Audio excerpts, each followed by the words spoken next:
بالکل ظاہری بات ہے، قرآن اور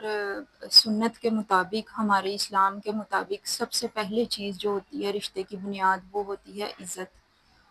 اور سب سے پہلے میں یہی چاہوں گی کہ جو بھی میرا جیون ساتھی ہو وہ عزت کرنے والا ہو، پیار کرنے والا ہو، مخلص ہو، رشتوں کو سمجھے، اور جتنے بھی میری لائف میں کرائسس گزرے ہیں، جتنی بھی میرے پریشانیاں کاٹی ہیں، اور جو مجھے اپنے گھر والوں کا پیار نہیں ملا، والدین کی محبت نہیں ملی، بہن بھائیوں کا، اور میں نہیں چاہتی کہ شادی کے بعد وہ چیزیں میرے سامنے آئیں دوبارہ۔ میں پرسکون اور خوشحال زندگی گزارنا چاہتی ہوں، اور آپ کے ہی چینل کے توسط سے یہ چاہتی ہوں کہ مجھے کوئی اچھا جیون ساتھی ملے جس سے میری زندگی بہتر سے اور بہترین ہو جائے۔ این جی او کے سپرد نہیں کیا، اسی طرح ہی ہم کہیں بازار میں گئے تھے اکٹھے شاپنگ کرنے، تو بس وہیں پہ میں گم ہو گئی، یا میرا ہاتھ جان بوجھ کے ان لوگوں نے چھوڑ دیا۔ میں وہاں پہ بڑا رولی ذلیل ہوئی، روئی،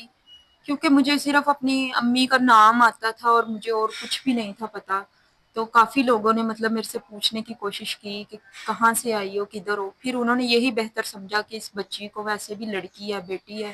تو اس کو این جی او کے سپرد کر دیا جائے۔ میرا خیال ہے کہ انہوں نے جان بوجھ کے وہاں پہ مجھے چھوڑ دیا تھا بے یار و مددگار، کہ کوئی نہ کوئی اس کو لے جائے گا۔